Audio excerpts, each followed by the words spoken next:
for Uhuru. Let's get some more people in the chat room. Thank you so much for joining.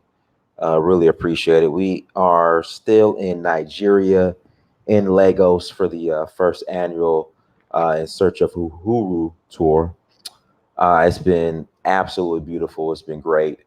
We have another tour um, coming up in November, November 6th to the 12th. So if you want some information on it, please go ahead and send me an email. Search for uhuru@gmail.com. Everybody's having a great time.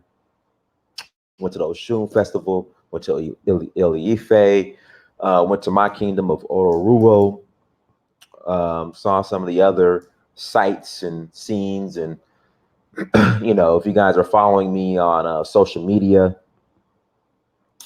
you guys are definitely keeping up. So we're having an excellent time. We're back in Lagos today. We've been primarily in Oshun State, staying in Oshogbo. Niger is beautiful, man. Niger is beautiful. Niger has so much potential. So much potential. I'm excited about Nigeria. I'm definitely excited about Nigeria. And and part of the reason why we're having the discussion that we're having today in regards to ADOS versus the Captain Black American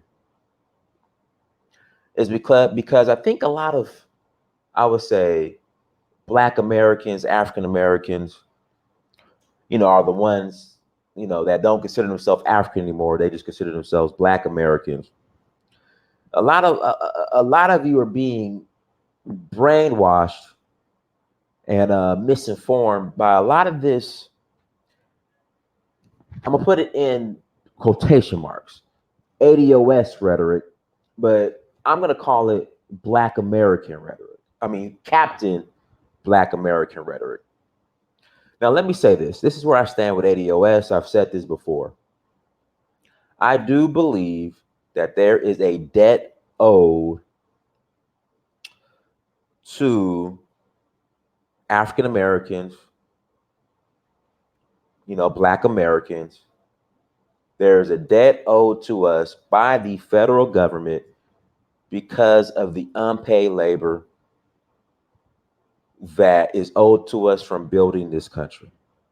I completely agree. There is no argument with that.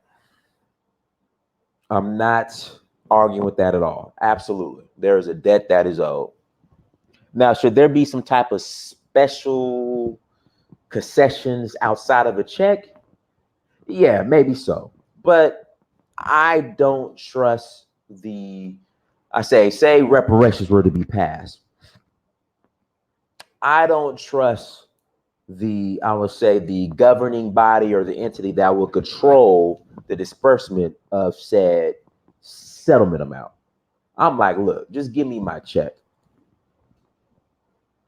So that's where I stand by with ADOS. And with that being said, by definition, and I know a lot of people want to get into systematics and, well, Dinus, American descendants of slavery, we're not that. We're, American, African prisoners of war, and we're this, that, and the other. Okay, I get it. But I understand. I understand what ADOS means. I know a lot of people don't agree with the definition, but so we're not getting into all this wordplay and confusion and minutia and, all these other games and systematics. Just ADOS. I get it. And by definition, I'm technically ADOS.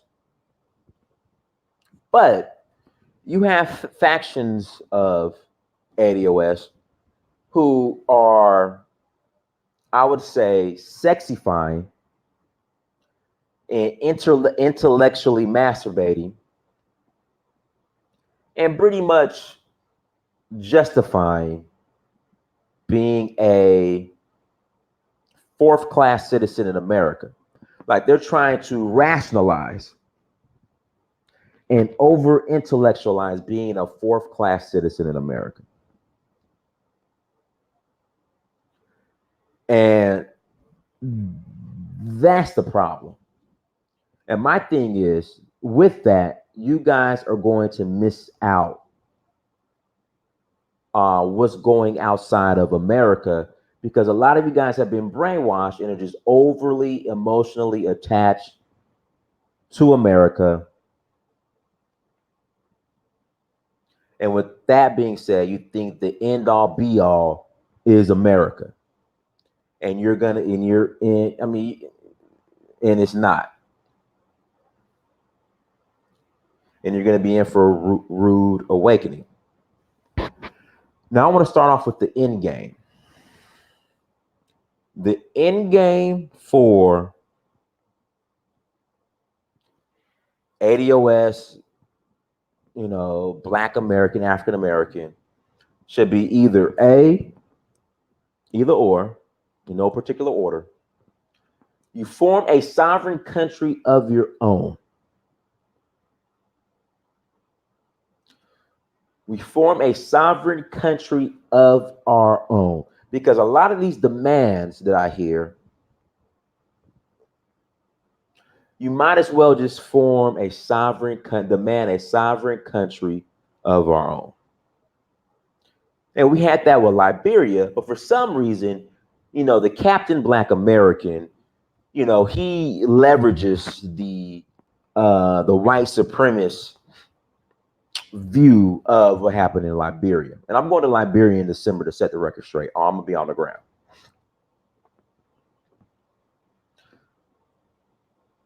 Because Liberia is the greatest accomplishment by ADOS by far. Liberia. By far. Guys, make sure you hit that like button as you come into the chat room. And in about 20 minutes, I'm going to open up the lines as well. So shoot me an email, search for uhuru@gmail.com, and you can come on the show. Or just integrate into Africa. Just integrate into an African tribe, country, whatever. So it should be sovereignty. Get your check. Fight to get your sovereignty. I'm going to say go back and focus on Liberia, because that is a nation that for some reason ADOS just believes not ADOS, the Captain Black American, for some reason has ran with the white narrative of Liberia. So they don't want that. They want nothing to do with Africa for the most part. Yeah, they want nothing to do with Africa. But they're okay with, over intellectualizing being a fifth-class citizen in America.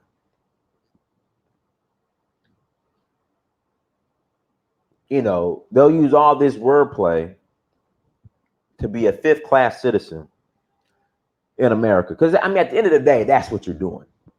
That's what you're fighting again. And this is my favorite one. We're going to fight back, or in the words of College Genesis, we're going to rise up. We're going to rise up.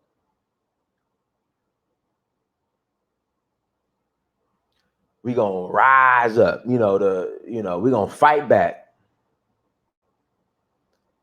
That's what they say. Yeah, Dennis, you're a coward for going to Africa, because we're going to fight back in America. How you fight back? How?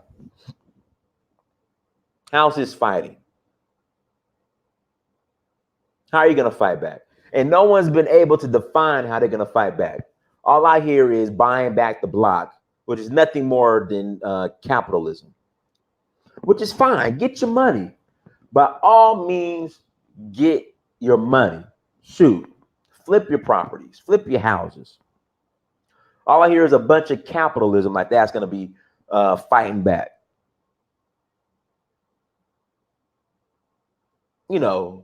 That's all I hear is a bunch of capitalism is the end game, which is fine. Get your money. I'm not against getting your money at all. Get your money. But to think that capitalism is fighting back and is rising up is laughable. It's laughable. You're going to buy back the block. You know, you're gonna do this, you're gonna do that. Make money. That's fine. Make your money. Shit, I'll probably invest. I'll invest in some real estate here in America and make some money. Why not? Get your money. But the issue is what the Captain Black American is doing that I hear. They're making you guys think that they have reinvented the wheel and that one day racism is just going to end in America. That one day, instead of, black people, who are 13% or 11% of the population, but like 40 or 45% of the prison population, that one day soon, that's just going to stop. And racism is just going to stop. All that's going to stop.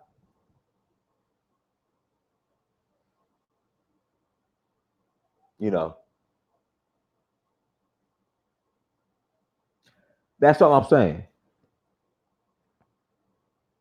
Then when you bring up Black Wall Street and, Rosewood and, Khalif Bauer and the Central Park Five, they got every excuse as if one day, because of capitalism, getting that money, that all that's going to stop one day. And I just think that it's just hilarious. But again, get your money. Make as much money as you can. Make as much dough as you can. And then you have these Captain Black Americans. And see, this is the shit that I think is hilarious. This is the shit I think is hilarious. The Captain Black American now, not ADOS. You got the Captain Black American. We got to separate them. The Captain Black American wants to serve as a buffer between white-owned corporations,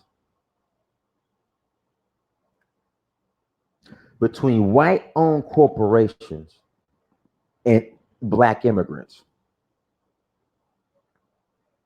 Instead of fighting, or instead of just building industries of our own,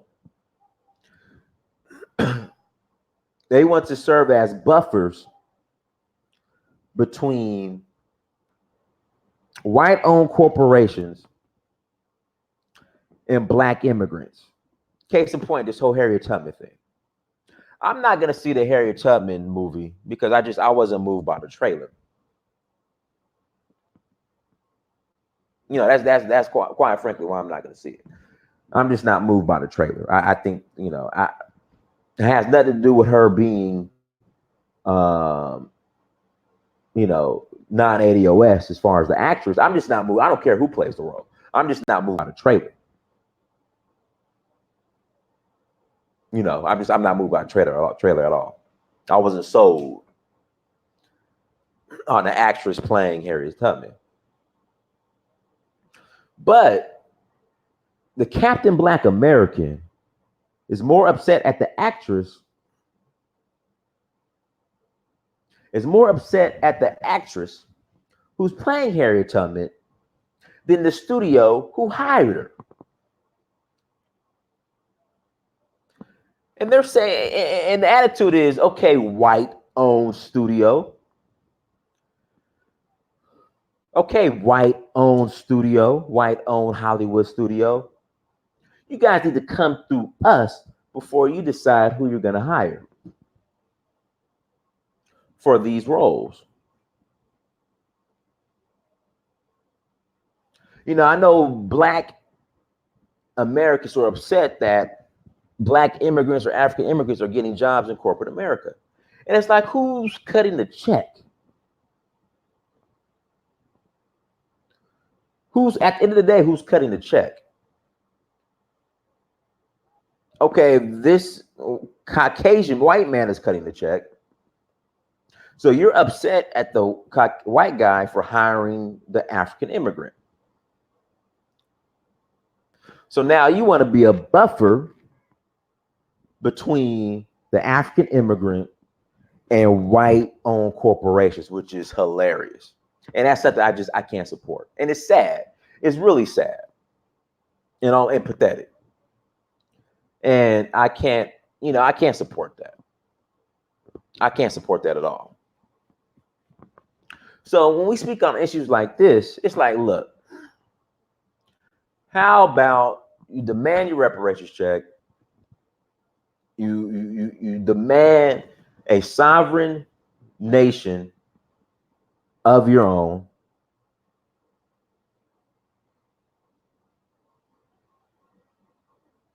You demand a sovereign nation of your own. Or you just integrate into Africa. And I'm saying Liberia. Yeah, just give me my check and I'm out. And in fact, you will have more leverage. Stop the show. ADOS would have more leverage. Okay. ADOS will have more leverage.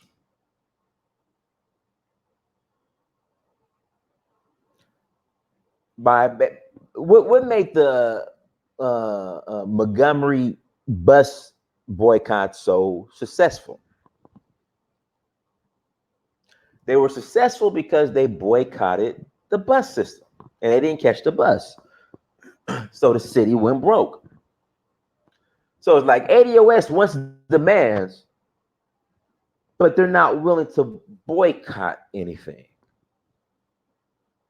Yeah, some might say, well, we're going to hold our vote. Okay, whatever.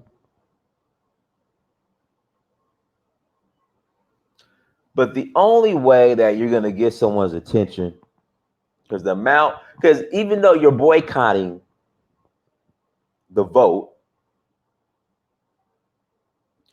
even though you are boycotting the election process, you're still circulating your money in America. Period.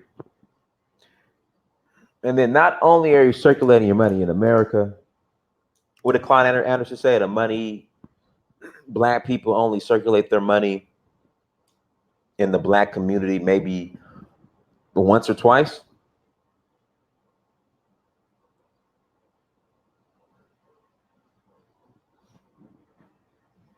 Maybe once or twice. So that's the issue.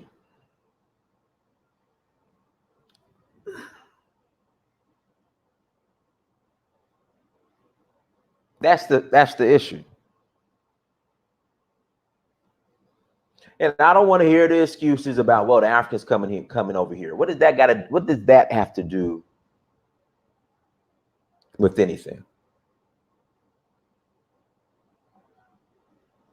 What does that have to do with anything?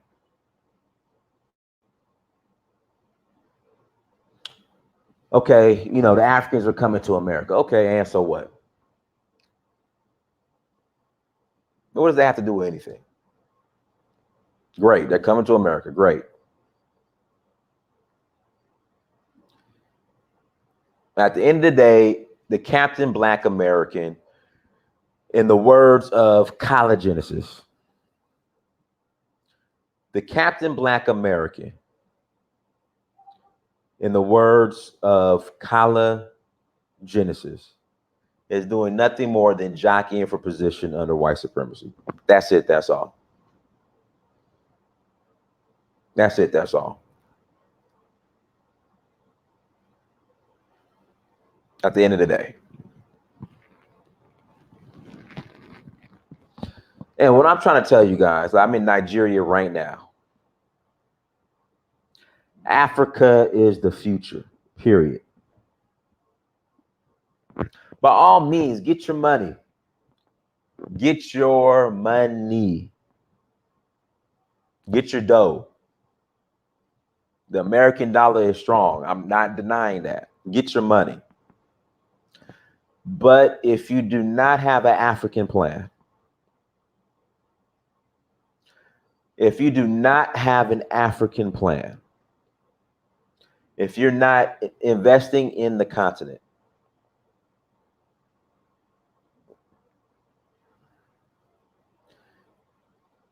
if you're not investing in the continent, you're setting yourself up for failure. I'm telling you. By all means, get your money. Make your money. You want to make your money in America? That's fine. But don't be a Captain Black American. Make sure you, and me and the brother Fitzgerald Stevens, we did a video on this. Me and the brother Fitzgerald did a video on this in regards to Black Americans not thinking or operating or refusing to operate on an international level. Shishay, I'm about to send you the link. Now, Shishay, don't come on here trolling.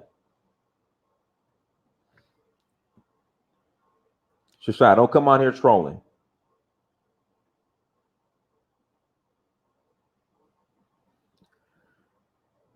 Don't come on here trolling now. I'm about to send a link. Shishay, I just sent the link. Don't come on here trolling. Appreciate it. Yeah, like I said, we have another tour coming up in November. I'm in Nigeria right now. Absolutely beautiful. It's a great place. Awesome place. So, you know, make sure you guys, and that's the thing. That's another thing too. I want to speak on.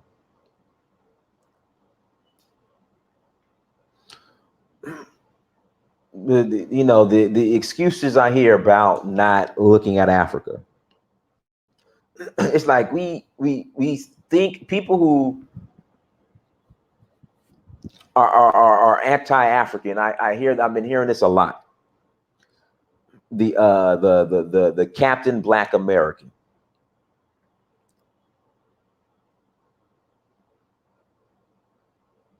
Brutality Jungle Way. I hope in fact, brother Brutality, I'm about to send you the link. I hope African Americans are not being misled. Africans come to America and get what they want and go back to Africa and build. Almost 95% Africans in America have homes and businesses in Africa. I'm telling you, if you guys want to make your money in America and get into that, partake in the capitalism, by all means, do it. Go for it. All right, brother, you live. Go ahead. Hello. Hey, Brutality Jungle Way, if you want to hop on, I can see in the email. Just let me know. I can see in the link. I can't hear you, brother. Okay, I'll remove him. Yeah, by all means, get your dough. Get your money. I'm not saying that. But to not have an African plan, Mr. Ogu, I just sent you the link. Mr. Ogu, I just sent you the link.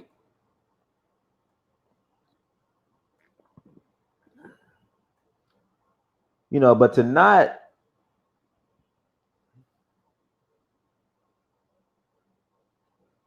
Tat Lawson, send me an email. I have no problem you coming on.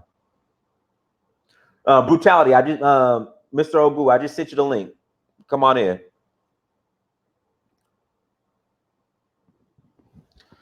I'm just saying, you guys are missing out, and this is the issue.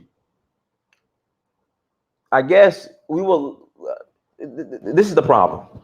I'm trying to figure out how to properly phrase this.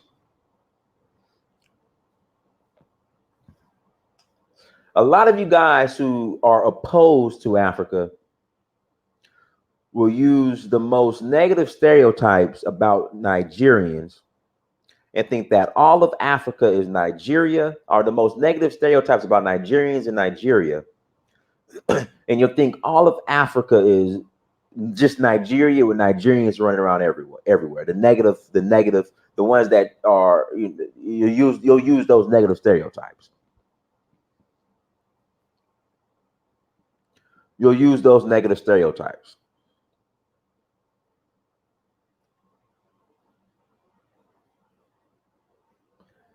Then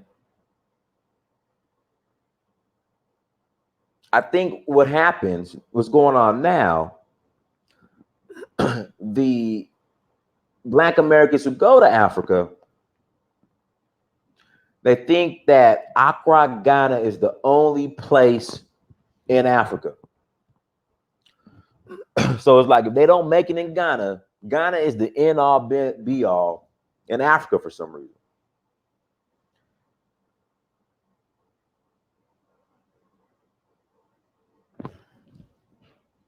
I don't know why. So if they don't make it in Ghana or in Accra, for some reason, it's just it's a wrap for Africa. I'm like, there's 54 countries on the continent.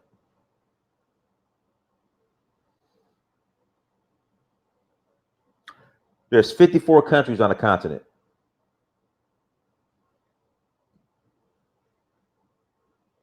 Hold on one second. Go ahead, brother. Go ahead. Hello? Hello? Yeah, go ahead. Oh, you can hear me? Yeah, go ahead. Okay, perfect. I want to ask you one quick question. Go ahead. Hello? Yeah, go ahead. Okay, so if America was like they're willing to pay reparations, but not in a cash form. Like they're like, okay, we want to give you guys access to loans. We want you guys to have like proper. Dude, it'll be so much red fucking tape. But just give me my check. We've been there, done that. They've had all of these so-called urban development programs and this program for these schools in the inner city. Nah, just give me my check, bro. So what's a number that you think everybody could agree on per person? I would say per person, 200,000. I would, 200,000. I would say I would I would say 250. 250 is my sweet spot. 250,000. Okay. I would take that. I was just curious because some people I was talking to a brother and he was like, if America was like no taxes, no property taxes, like have black people treated in like a special class, he would go for that. But there would be no. Okay, you'll get the property. No. Okay, say you get no property taxes. Say you get no taxes. No income What's tax. no income tax? What's that gonna do to stop the? What's the name of the police officer that choked out the brother selling the cigarettes in New York? Yeah. How is Eric that Garner. gonna stop Eric Garner? What's the name of the police officer? Patalio, I think his name was. Yeah. What's that? How's that gonna stop the brother that shot? I mean, the white police officer, that Darren Wilson, I think, that shot Mike Brown. Yeah. Yeah. Well, That's the thing. So you just be, excuse my French, you'll be an N-word. You'll still be an N-word that doesn't pay taxes. Just give me my check. Just give me my check. Another thing, like you understand what like Italians, they have like or like the Jewish people, they have like Jewish defamation leagues. Like they'll have like an Italian defamation league. I think like black people in America would benefit from having something like that. Because if you say something crazy. But this is the thing. Guess we do have something like it, but it's white owned. You know who the leaders are? Jesse Jackson. I mean, come on now. Al Sharpton. Yeah. I mean, come on. Yeah, I'm not gonna disagree. Some of our black leaders have been compromised to like a high level. Well, I'm gonna say all of them are to some certain extent because they're paid by somebody. Right. But so you wouldn't be willing to take no tax, no income tax, no property tax, and you could flip that you could flip that investment and go back home. But this is the problem. This is the issue with the no property tax. So in Atlanta, now I live in Atlanta. Right now in Atlanta, a predominantly black city, only 25% of the homes are owned by black people. Yeah. So it defeats the purpose. Just cut me my check and let me and let me go. Yeah. All right, So that's all I wanted to know. okay. All right, thank you for having me. All right, brother, for sure. Peace. All right. Yeah, just cut me my check.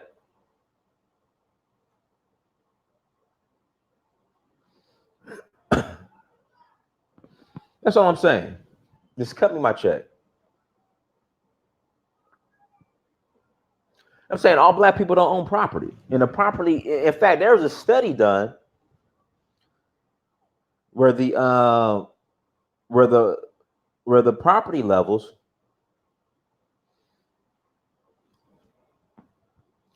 where the I guess the property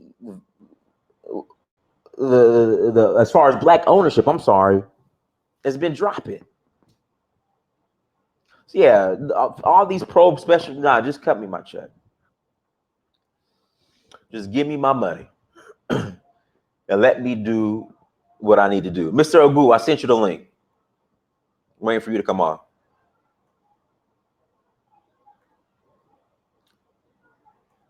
Yeah, just cut me my check. Yeah, all these special programs, and you got people talking on. And see, this is another problem. A lot of these Captain Black Americans are like, well, we don't need a check. We need this special program. And no, cut me my check.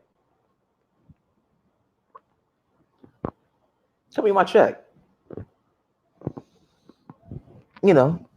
But like I said, it's just, I think a problem is we don't think an operation, I'm saying we don't think and operate on an international level. I don't know why. All of a sudden it will be a POC program. Absolutely. Because now they're trying to get reparations for the LGBTQ community. I mean, come on.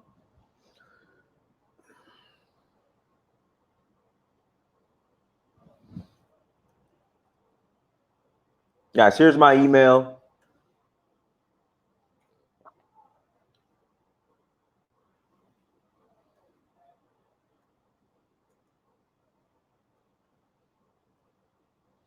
If you want to hop on, here's my email. I'm going to stay on for like another 20 minutes. It's midnight. It's almost midnight out here in Nigeria. I have to get up early in the morning.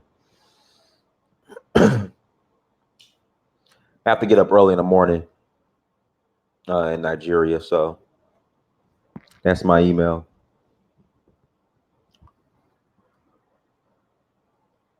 So if someone wants to hop on, shoot me email. Mr. Ogu, I sent you the link. So I'm waiting for you to come on. It's not, it's warm, but it's hot, but it's not that bad out here in Nigeria. It's not that bad.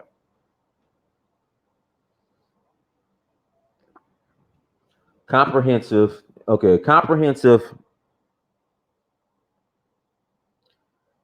African reparations require fundamental transformation of the existing international economic structure and significant redistribution of wealth and power. That's not going to happen. Just cut me. See, that's the thing. We're trying to overcomplicate this. Just cut me my check. There's not going to be no redistribution of wealth here in America. It's not going to happen. Just cut me my check. You guys are making this way too difficult. Just cut me my check. Give me my money. Give me my money. I am on Backstage. I don't understand what that means. I'm on Backstage. I don't understand. What's that mean? I sent the link. Brutality. I'm gonna send the link again. I don't know what that means. I'm on Backstage. Now let's say Trezork. I sent the link.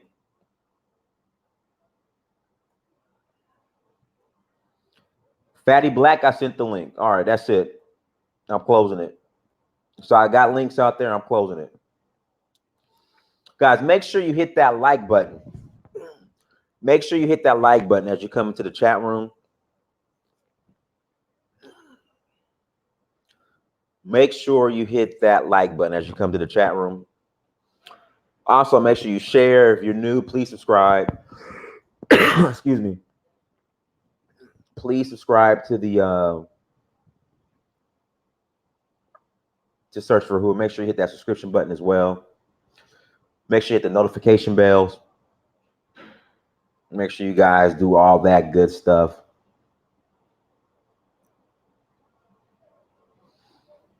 Black Americans, most Africans have at least 3 or more passports. That's I wouldn't say most, but I think I wouldn't say most, Lamani. A lot do. You know, in fact, I know I got a homegirl who has, let's see here, she has British, American, and Nigerian.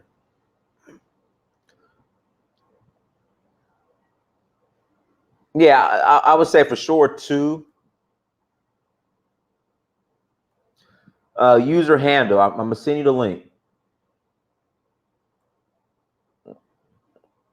So you guys be asking for me to send the link, and then you take forever for you guys to hop on. All right, Brother Ogu. Yes. Brother Ogu, do you see me now? Yeah, I would say for sure 2. No, but Brother Ogu, you gotta mute your computer. Yes. Hello. Can you hear me now? Ahead. Yeah, go ahead. Okay. I can't see myself. Well, I don't see you. I see your computer. Okay. Oh, I see you now. Go ahead. Okay. Thank you very much. My man, I want to raise up my hand for you, man. You have a tough skin. It's not easy. It is easy to criticize, but to do it is a problem. Like the little note I put in there. As I said, most of us here, people believe we're here to live forever. That's a lie. That's a lie. And what makes a man in African context is when a man has a house or owns a house or a home. In other words, you must own a parcel of land to build a house. Like since 1980, I've been traveling from Houston to Nigeria. Each time, either British Airways or Air France or whatever, maybe 10% of the people in the aircraft are Africans. Then, for example, we're taking, say, Air France. When the plane takes off from Houston, it lands in Paris. Then 10% Africans will be going to Africa, but 90% are white Americans. They are white Americans. Right. They will, get out of the airplane and they're going maybe France or any other country in Europe. Then when we're coming back, sometimes we met them. So these people, they're Americans born here in America. They have homes in Europe. And African Americans, I don't think they know that. For example, Donald Trump. Donald Trump has home in Germany and businesses. And he has also in Scotland. He owns golf club in Scotland. He has everything there. So I don't know who is giving African American the information that you cannot establish or build a business in Africa. And my brother, you are there. You can bear a good testimony. So I don't know how to convey the message to them. That they say, oh, we Africans are coming to America. We come and go. Like myself, I have a house. I have a house, I go there and I don't pay taxes or this or that. It belongs to me. Nobody takes it away from me because I suffered for it. Do you understand what I'm saying? Mr. Ogu, tell everybody where you're from too, so they'll know. Okay, I'm from Imo State of Nigeria. There's a city called Mbise. It's called Ahịara. If you Google the cause of Nigerian civil war, it's called Ahịara Declaration, the principles of Biafran Revolution. If you Google it, we know where I come from. Okay, that doesn't mean that because I'm living in America that I'm here to stay for the rest of my life. My kids were all born here, but I have shown them you have a home in Africa, the motherland. That's the main. You are here like any other person born in America. This land is a land of American Indians. I want you to understand that you have to be grateful for us coming here, staying. But you must understand that this is not your mainland. You have a motherland that you can repeat go that, back. repeat that again. Then I'm gonna go to Fatty B. Repeat what you said. Yeah, We have to understand. We have to understand what. I do tell my kids every day that this land is a place for temporary stay. We have motherland that you can go back at any given time. Nobody will harass you. You own anything you want to own, buy anything you want to buy. Okay? So this place belongs to American Indians. I don't know why a lot of people are being misled. This land is American Indians' land. Whether you are a white or black, it doesn't matter. You can be born here 200 times. It doesn't matter. Where do you come from? I come from Africa. I come from Nigeria, Imo State, Mbise, small village in Ahara. I can, I took my kids over there. Teach them this. You must have your identity. You must have it. Identify. Like white Americans, they come over here, they take over America, but they have that the identity. I'm Scottish, I'm British, I'm German, and all this kind of stuff. You know what I'm saying? Do not be misled by people not telling you the truth. The truth is, the fact is, we are Africans, we are black people, and the continent is ours. Whether you were born here in America, or you were born in Jamaica, or you were born in the motherland, you are an African, and you belong there. So I want African Americans to face reality in life. Reality is we have motherland, Africa. Hey, all right, real quick, let me Trez York 0227. I just muted you. Go ahead. Hold on. Go ahead. Go ahead, Trez York. Go ahead. I was gonna go, but all right. You can hear me, right? Trez York was next. I'm sorry, Trez York was next. Go ahead. That's fine. Okay, yeah, I was gonna say about reparations. What makes you think like the U.S. government would give you reparations? Because dude, listen. I'm not banking on it. It's old, but trust me, I'm still gonna make moves regardless. And my attitude is not gonna change. But it's old, but I'm not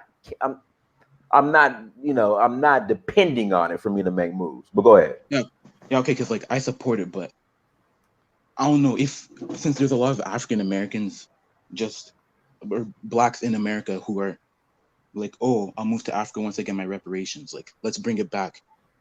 There was slavery. After that, when it was abolished, blacks made their own communities. There was Tulsa Street that was bombed from the sky by white supremacists because they were cheesed, that they didn't have their own good cities and resources. And there was Jim Crow, mass incarceration.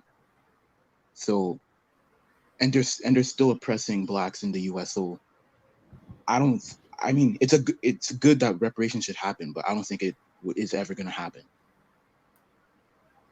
Yeah. Okay. That's fine. Fatty B, go ahead. Okay. Okay.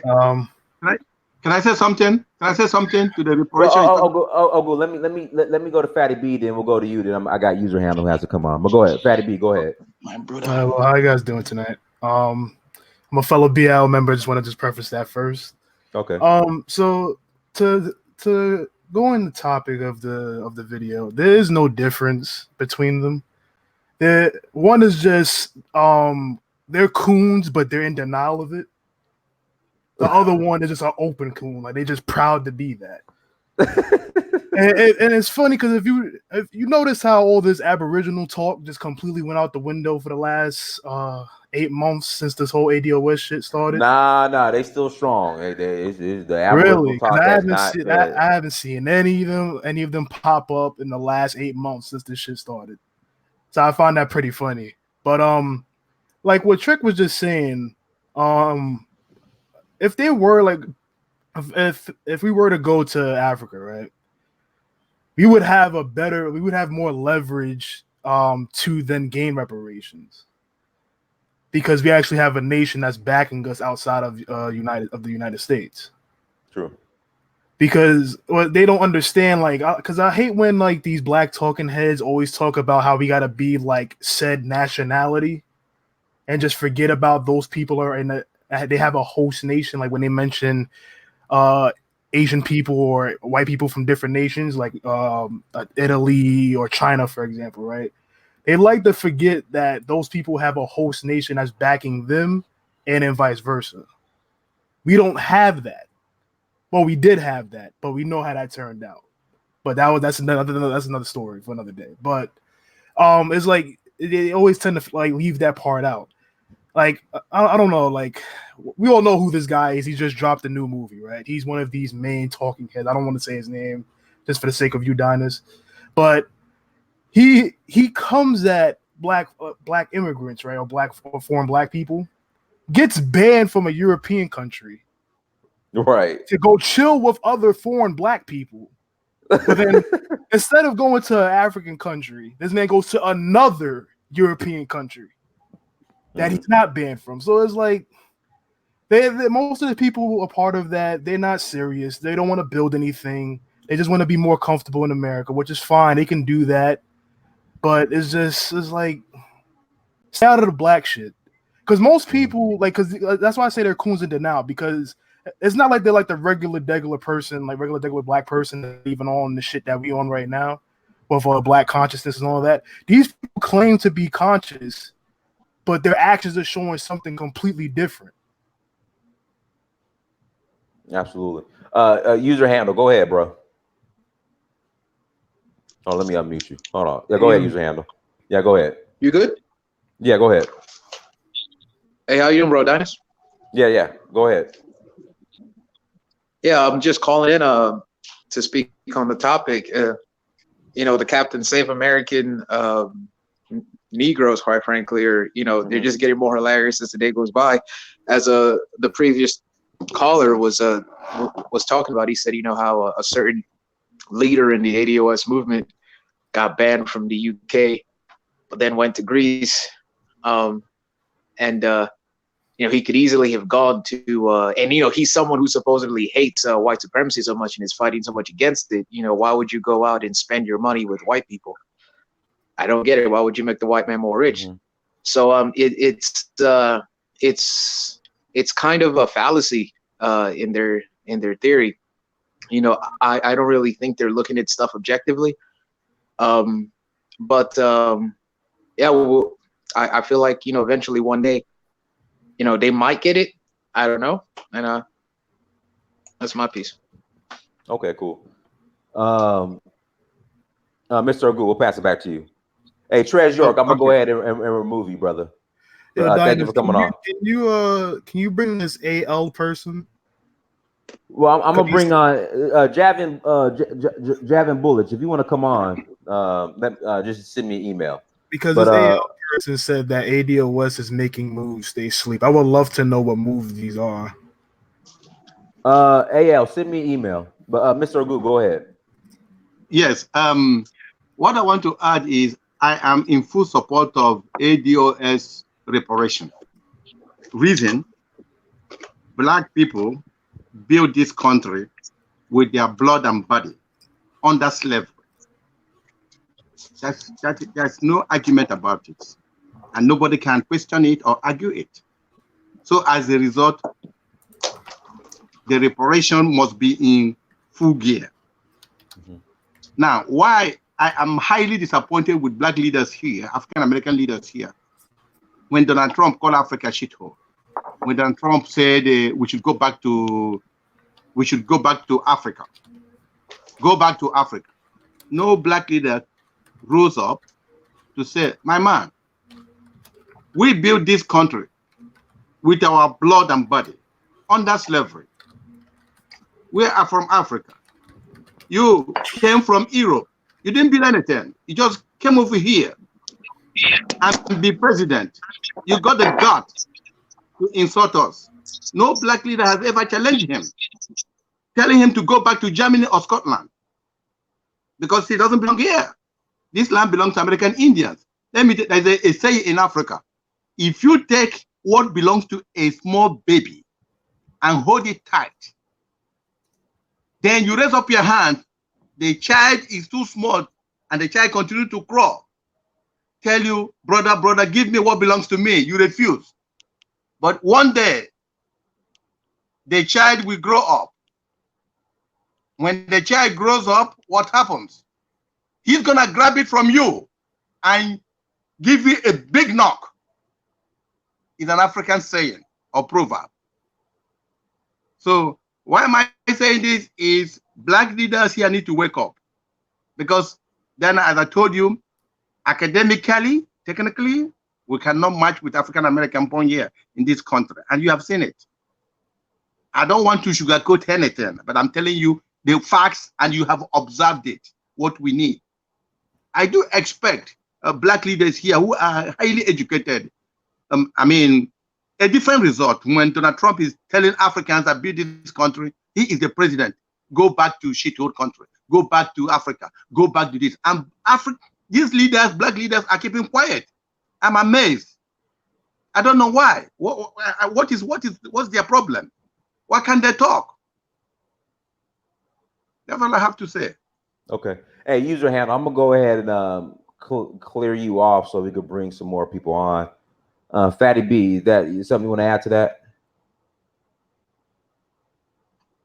You want to talk to this AL person? Oh, AL, is that Antonio Lane? See, I think Antonio was the hold on, is that Antonio? I think Antonio is, Antonio, if that's AL, that's the yeah, he said he's the Hebrew Israelite. I don't want to. Oh yeah, then forget him. Yeah. That the Mississippi is the Nile River. I don't want to. Oh, that was him with the map is flipped and shit. Oh yeah. I don't want to. Those kind of people don't need a fucking. I don't want to. Stay in the comment section, bro. Yeah. But when we want to laugh, I'll bring them on. But I don't want to bring them on. But yeah, that's all I had to say, really. Like, we know the solutions, we just don't want to implement the solutions. Mm-hmm. And until we decide to implement, we're going to still keep complaining about the same shit, generation after generation after generation. Mm-hmm. So that's all I want to say on that. I just want to give my 2 cents on the subject matter, and you guys can have a good night. Okay, cool. All right, Lou Major, I'm about to send you the link. Lou Major, I just sent you the link. Mr. Ogu, anything else you want to add? Yeah, that's all I have to say. But we need to wake up, though. African Americans need to wake up. Sorry. We need to wake up so that we can develop motherland and be back in full swing. Absolutely. Yeah, you are making the move. The move you are making now is a starting point, and you have stolen the show from other people, even from me. Yes. I appreciate it. Mr. Ogu. All right. Well, we will talk to you later, brother. I appreciate it. Thank you. Thank you. No problem. All right, guys. I sent AL. I sent you the link. I'm not bringing on Antonio. I'm not AL. Lucy. Hold on. Lou Major. I sent you the link. Now, anybody who's defending ADOS, by all means, or I'm sorry, if you, now I know you're not going to call yourself a Captain Black American, but if you disagree with my assessment, okay, Lou Major, okay, you're on.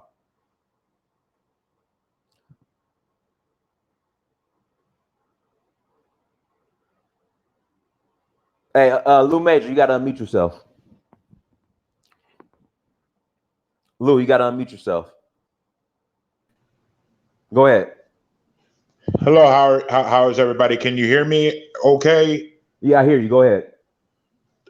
I have a question because I was hearing that people were saying about starting a new country in Africa. Can the first thing is, how does that work? How would you start the new country? And because I don't know how you would do that. Would you bring in a military into the continent from America? How would you do that? I just want to get some questions. Let me do this. I'm gonna link you up to the BAIO. Are you familiar with the BAIO? No, I mean I have another comment on the whole thing, but it's just I noticed that you mentioned this. Well, I mean, it can be done by treaties. I mean, you negotiate. Okay. Now here's my question. with everything that we have going on in terms of your desire for us to have a check and all of those things, I think that makes sense. But what I guess I want to know is, are you not concerned about some of the fact that we as an African American community we need reparations? I think that's necessary. I think that's a good thing. But are we really ready to be given, say, a check for $200,000, considering the fact that that's not my problem? That's not my problem. I'm ready. That's not my problem.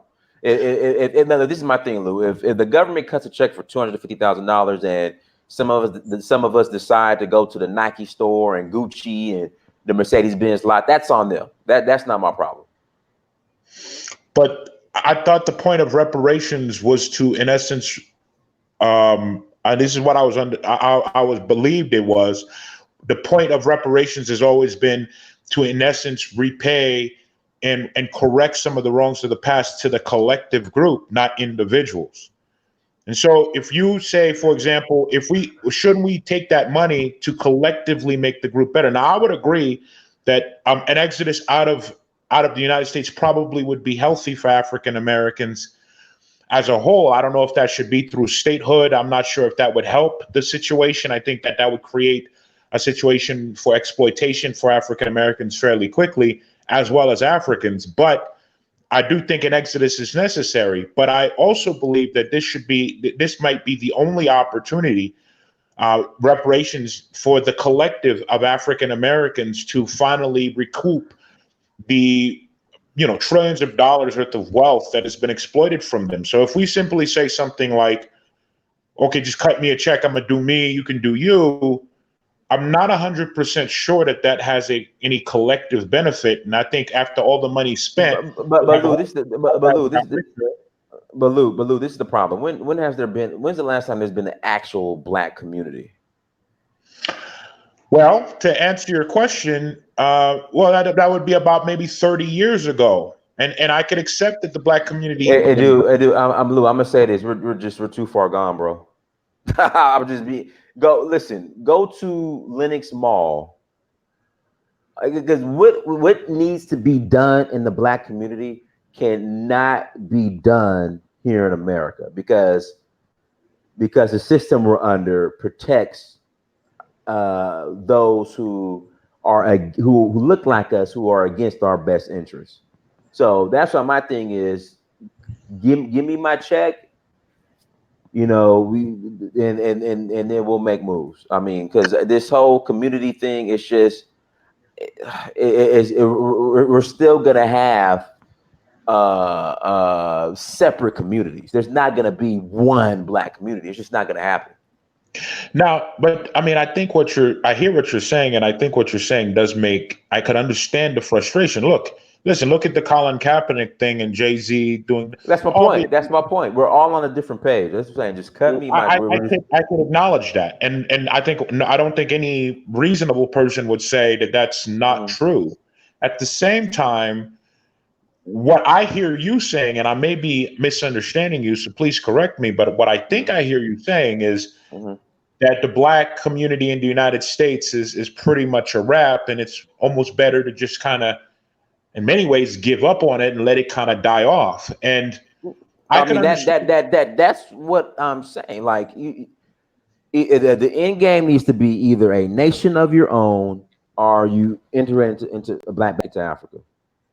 Well, if your position is that, then the Black community in America is too far gone and should just kind of die off, and cut me a check, and those who smart enough will just leave, and then the rest of you guys could just kind of die off like a bad appendage. I can understand that type of perspective, but don't you think that the fact that we think that way of ourselves might be contributing to why the rest of the world hates us so much, because we hate ourselves? But then in addition to this, I've been to Africa a few times, obviously not as much as you, but when I'm in Africa, I see white Jesus everywhere. I agree. Matter of fact, I went to Gambia with a friend of mine who is white for us to do some business here 2 or 3 months ago, and he's white and he works for me, and he was treated significantly better at immigrations and customs than I was. I was subjected to all types of questions and all types of suspicion and all types of stuff, and then he was treated given red carpet treatment simply because of the color of his skin.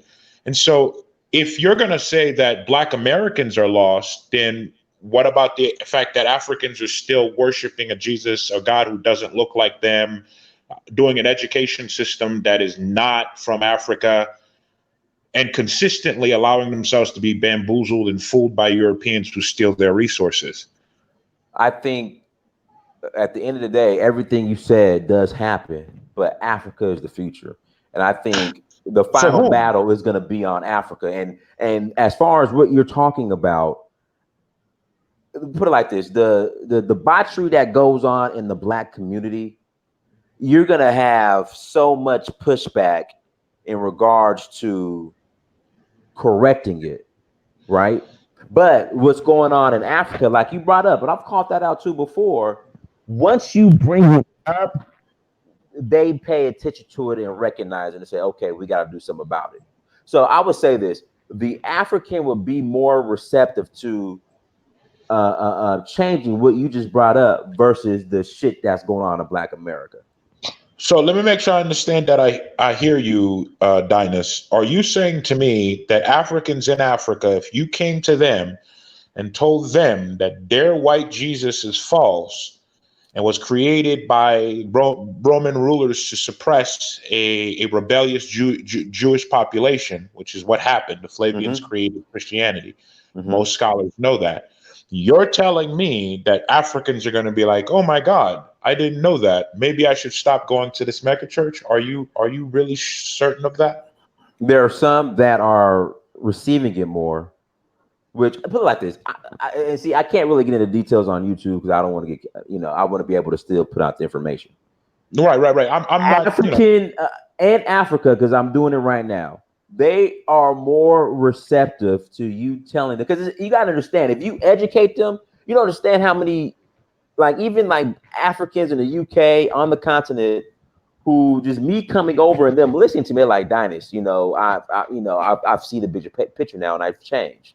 Like me going to the voodoo festivals and and practicing the indigenous religion and focusing more on the indigenous religion, you don't understand how many Africans are in my inbox or even on this trip right now that I'm on. They're like, Dinus, thank you so much for waking me up. So I would rather have, put it like this, I would rather have the white Jesus fight on the continent versus, and I'm speaking in code, hopefully you follow me, the white liberal fight that's going on here in America. Listen, I have a hard time as a Black person admitting and acknowledging this. Look, Black people in America as a collective, and I'll say this because I don't have a channel, unfortunately are stupid. But we also have to remember, I say stupid because of the fact that they get tricked a lot. But I also think we need to put some things into some context too. Look, Black people have been in America, if my history serves me well, about 400 years or so. 350 of those. Whoa. Hold on. I am Dinus Choctaw. Listen. Bay L. I am in it. Listen, hold on. I am an indigenous copper tone Choctaw. Copper colored, Hennessy colored, Olmecan from Turtle Island. I am from Turtle Island. Look, we all know and understand that is ridiculous. We could all acknowledge that, but that's not the point. We have to think about this. If you're a Black person and you live, and your ancestors have been on the Americas for about 400 years. Out of those 400 years, whoa. The Mississippi River is the Nile. And again, my people have the copper colored, Hennessy colored, there are people with weird beliefs. We could all acknowledge that. But what we're saying is actual fact. Blacks have been in America, Black Africans, at least West Africans, have been in America for 400 years. 350 of those, they have been under extreme, ongoing oppression in some way. 250 years of slavery, then an additional 100 years of Jim Crow. So relatively speaking, Africans as a group being free in America is a relatively new thing. And not only that, even in the 50 or 60 years they have been free, we got to think about the fact that there's been mass incarceration, the drug epidemic. It has been constant, ongoing attacks on the Black community. Now, and then the biggest attack of them all, unfortunately, and I may be accused as a misogynist on your channel, but it has been, in essence, the removing of Black male leadership in the community and replacing it with female leadership in the community. You are what's the word? Misogynistic. You're being misogynistic. So misogynistic. So now, when you take things into context, okay, right? We're talking about a group of people for 400 years has been under some form of attack constantly and has not had any opportunity at any point in time to just get a break. I mean, and so, like, if we're going to be fair, if we're just going to be fair to Black Americans, yes, they're stupid, but they're stupid for a very, very good reason. Now, I'm not saying that justifies their stupidity, but we have to understand the stupidity. And a lot of that stupidity is driven by female, then converted to male fear, right? Most Black men are raised by women who are themselves incompetent and scared all the time. And so they pass on bad information to their children. They don't educate and properly raise their kids because they don't know how to do that, because they weren't properly raised, of course. And so what ends up happening is you have these scared people, right? Like, for example, you have Colin Kaepernick and this whole Jay-Z thing. Most Black people do not realize that right now what they're doing to Black people are doing to Colin Kaepernick and allowing Jay-Z to do this is, in essence, turning their back on a person who sacrificed his entire career to provide them with some liberation. And because of another guy who you love more, turn their back on the community. Rather than rejecting him, you're going to reject the person who's in essence sacrificed his career for his people. That is stupid. Now, the rest of other races look at that and say, God, these people are idiots. But what we have to ask ourselves is, why would Black people think that way? Well, if you're a downtrodden group of people and you've never had anything and everything you've ever built gets stolen from you on a repeated basis, don't you think that that's going to have some negative effects on how you think and how you look at yourself and how you view the world? And don't you think just giving up on those people, considering the abuse that they've had, maybe that's not necessarily the best thing to do? But brother, let me ask you this. So what's the end game? Well, what I think here is, I think Africa, the continent, from what I've read, and you've been there, so you can tell me if I'm correct. Here right now. Africa is doing some really great things from what I've read. For example, I heard that there's a tribe in Ghana that's literally giving away 5,000 acres of land to any Black person who wants, from anywhere in the diaspora, who wants to come in and claim it.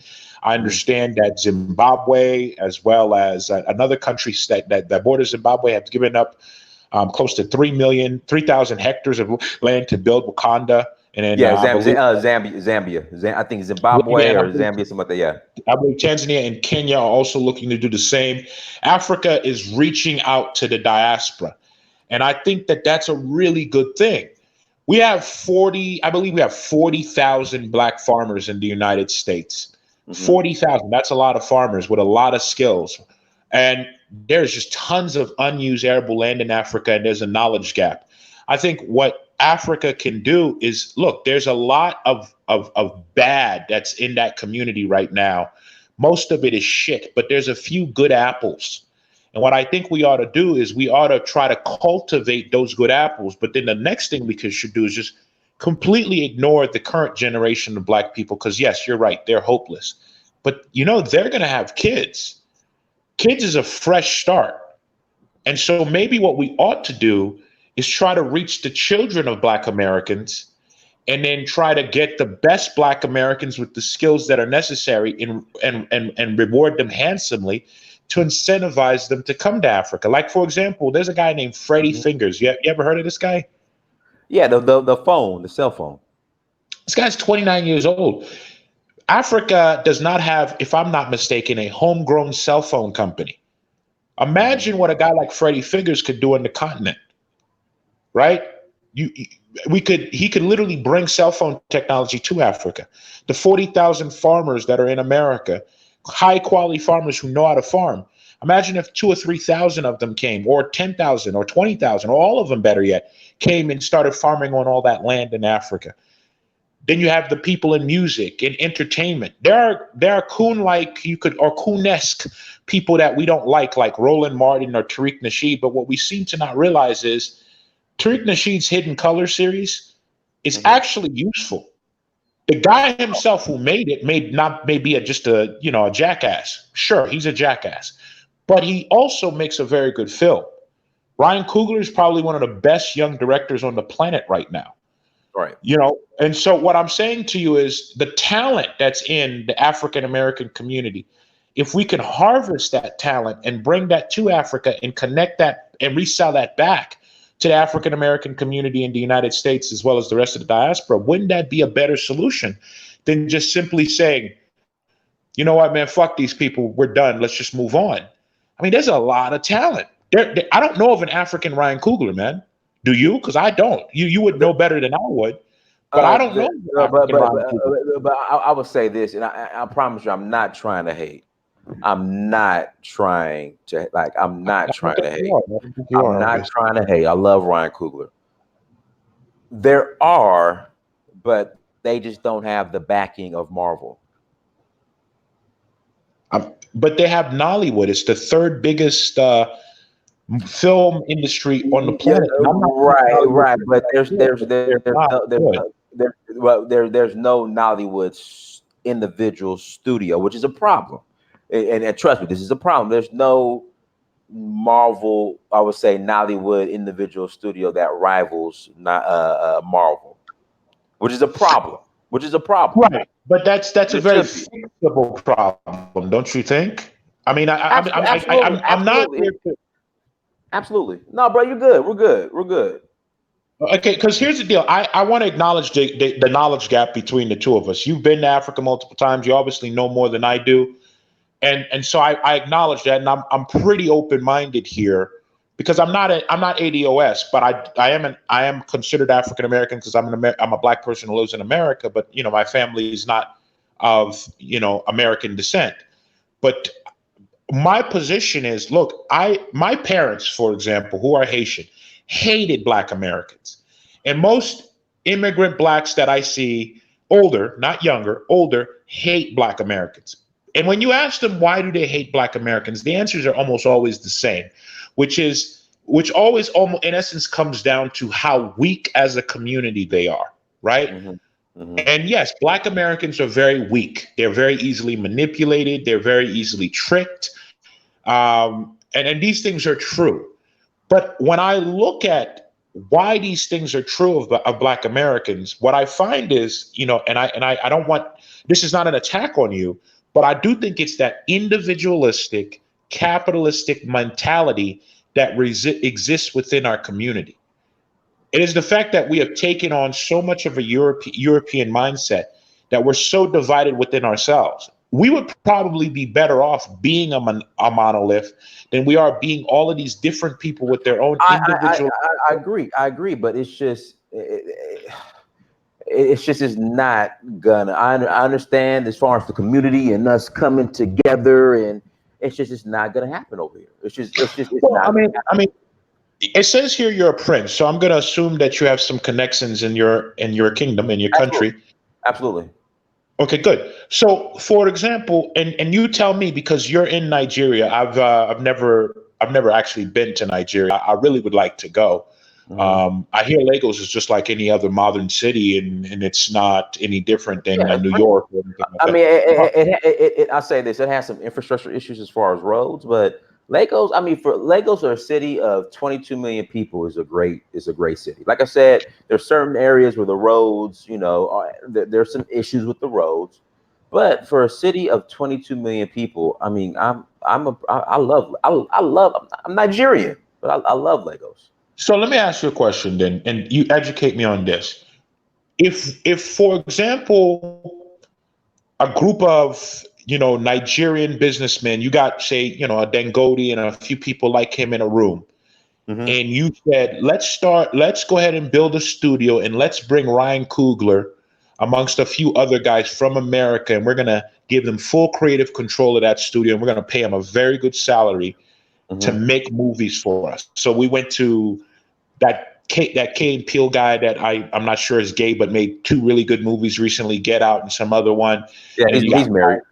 Yeah, huh? I think he's married. Yeah, okay, I thought he was gay for whatever reason. But you got that guy, incredible talent. You got Ryan Coogler, who's an incredible talent. And there's more. And we offered, and we brought those guys to Nigeria, okay? What would that mean for Nollywood as an industry? Would that suddenly, do you think that could create the high quality movies that's needed to put Nollywood on the map? I mean, you being there, consuming, what do you think that would do? It would be great to have a name like Ryan Coogler, but the talent is already here. That's the point I'm trying to make. It's just they need the resources in the backing. Like the talent's already, you have Ryan Coogler's here. So, I mean, you could bring a Ryan Coogler in, which will help, but you have Ryan Coogler's already here. And then another thing too, you got to understand, like it depends. There's a lot of factors. You know, it depends on the actual what type of movie genre.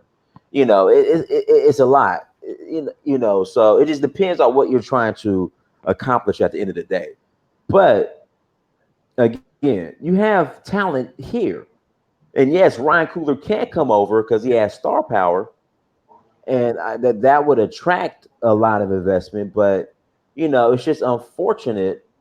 You know, I hate it that, you know, it should be. It's so from my understanding with China, and then I'll give you the Chinese example. I promise I'm going to get to you. I know I'm kind of talking in circles or all over the place. No, I want to listen. I'm here trying to get as much information as I can, and I have some ideas, but I want to learn a little bit, please. So talk. So from my understanding with China, when I guess the Chinese Hollywood first started, American Hollywood tried to infiltrate and go in.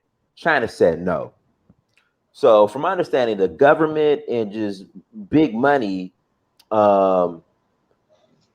they started to invest in the Chinese Hollywood. And I want to say maybe 3 or 4 years ago, there was, and see, they talk about all these American movies as far as being blockbusters and doing this at the box office. I think there was a Chinese movie that did like $1 billion at the box office, or like something. It was crazy, or had like it was a sci-fi. I saw it. Good, very good. Yeah, and it was like it had like an opening weekend of like damn near 500 million, something crazy. Yeah, so it did very well. The problem is you have a lot of talent here in Nigeria. It's just the people aren't investing in the talent, and that's a problem, and that's something that needs to be worked on. Now, so here's what I'm hearing from you, right? You're saying that there's a lot of talent, but the people themselves are not investing in that talent. What I hear when I hear you say that isn't that the exact same thing that's happening in Black America? It is, but the difference is there's no country called Black America. You know, at the end of the day, it's just under the current system that we have and that we're under, there is going to be hard to have such a thing called a Black community. Versus in Africa, because of where Africa is going and it's the future and the outlook is bright, because of what it is, it'll be more. I think it's more. I think it will. Everything is going to be done, or be easily done, or makes sense to be done over here. If that makes sense. I know I'm all over the place, but no. I got you. Let me ask you something, Dynas. Why do you think Black America? Because here's something that this is a couple of things that I am having a hard time really kind of hurdling here. And so maybe you can help me out. If you know anything about Black history, you have, for example, the great ancient, you would probably know it as the Egyptian empires, but that's actually a Greek word. Originally, the country was called Kemet, which encompassed, I believe, most of Africa. And they, that was the first great civilizations. All civilizations are based off of that civilization, and I mean that was black. We did that, and so then you have that point in time, and then of course there was the conquering by the first the Persians, and then the Greeks, and then the Romans conquered it, and it never came back. And of course you have the Songhai and all these other great empires in Africa, and then you have the African slaves who came from Africa by force. I mean, I don't know if you understand this, but African Americans, when during Reconstruction, did something that has never been repeated. They went from 95% illiteracy down to about 40% illiteracy in under 10 years. That is historic, and no other group of people has ever done that. They went from a group of people who were not allowed to read and write to within, a span of less than 100 years, built over 250 universities and built a community that was extreme, that had acquired over 20, I believe it's something like 20 million acres of land in America. Went from no land, not able to read, to 250 universities and 20 million acres of land. This is what Black people were up to 1960. Mm-hmm. Now, since 1960, in which case we had the transition from male-led households to female-led households, we've lost. Hello? Hello? Hello? Hello? Guys, press 1 if you can hear me. Press 1 if you can hear me.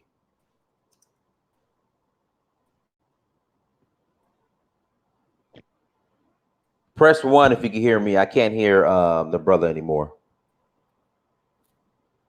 Okay, good. I can't hear you, Lou MAJ. I can't hear you anymore. Hello. Okay, we lost him. I want the brother to come back on. Please come back on so we could continue this convo. But in the words of Master Teacher Cabone, in America, you're behind enemy lines. Here we go. He's back on. Here we go. Are you there? Yeah, I'm here. Can you hear me now? Yeah. Let me make this quick statement real quick to answer your question in regards to what's going on in America versus Africa.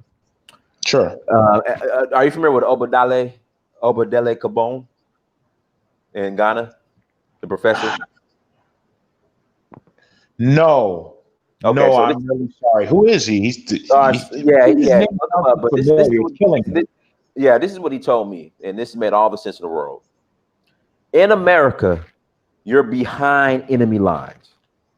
In Africa, you're in front of enemy lines.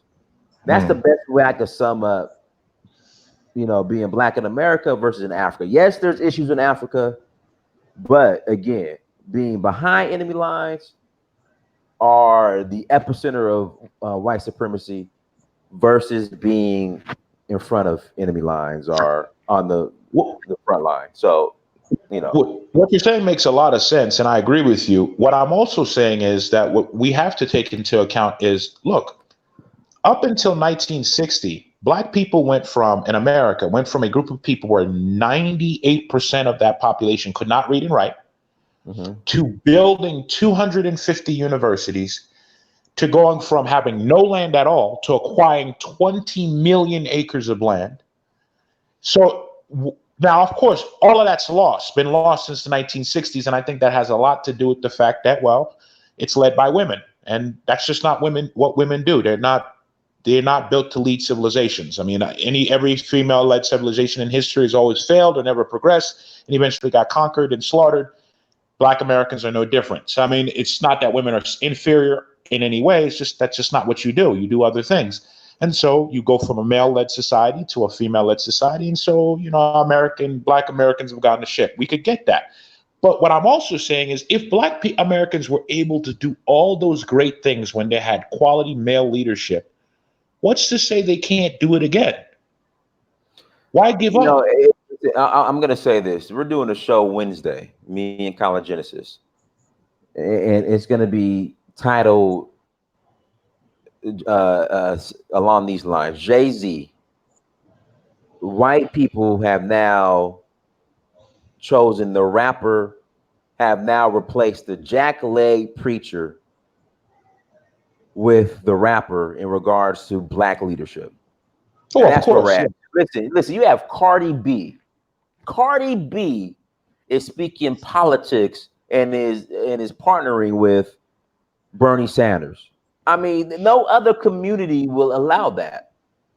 But for Well, first of all, Cardi B's not black, so I mean, but still, but she's looked as the, you know, the black people still, you know, a lot of blacks still look at her as a black voice. So, I mean, I guess that makes her black in some way. But I mean, again, a lot of those issues stem from the leadership of our community being, unfortunately, female and Christian.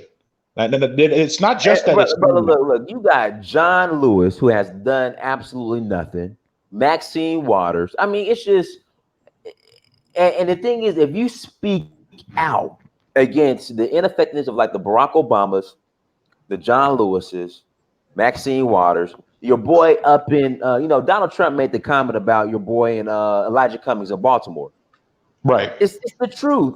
Negroes will defend their ineffectiveness and have all types of excuses. But I think that's obvious. That's because the John Lewises and Elijah Cummings and the, you know, Maxine Waters and all of those people, and the perception of black people, that's all they have.